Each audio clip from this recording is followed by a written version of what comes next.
Je donne la parole au représentant de l'Allemagne. Mr. President, I thank the Legal Counsel for her detailed briefing on the modalities for the establishment of specialized Somali anti-piracy courts.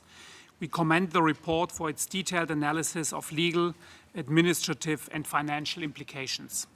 Despite some progress in recent months, Germany is very concerned about the persistent threat of piracy and armed robbery of Somalia and in the region. The Security Council clearly needs to continue to address this threat to peace and security. The Council has taken up this task by unanimously adopting Resolution 1976.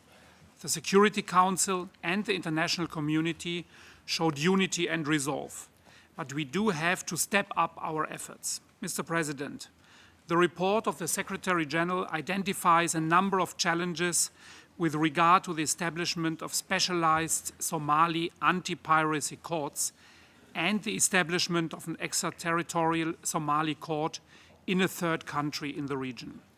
We hold the view that it must ultimately be in Somalia, that pirates are prosecuted and imprisoned. The urgent establishment of adequate structures in Somalia is crucial to reach that goal.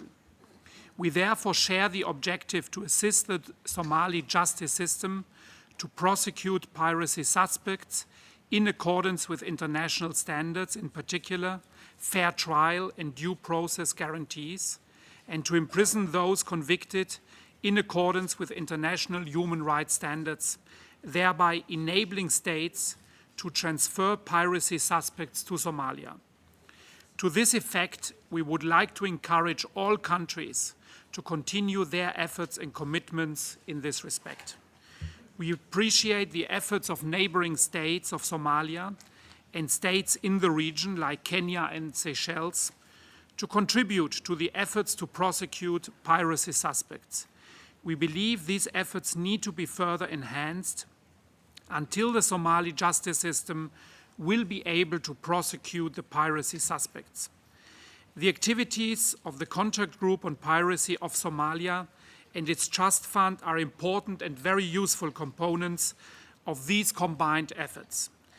We invite others, but we support also these efforts, and we invite those like the shipping industry to further participate and commit funds in order to build support for courts and prisons in Somalia that are up to acceptable international standards. Let me also mention the recent signing of a Memorandum of Understanding between the Seychelles, the TFC, Somaliland and Puntland concerning the transfer of convicted persons from the Seychelles to prisons in Somalia. This is the first arrangement entered into by Somali authorities in this regard.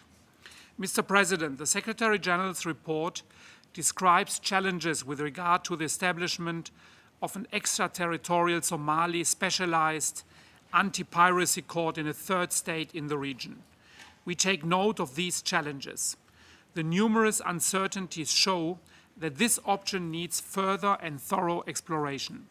However, we should continue to follow up on the Secretary General's report in this respect and to try to find solutions to the challenges he presented.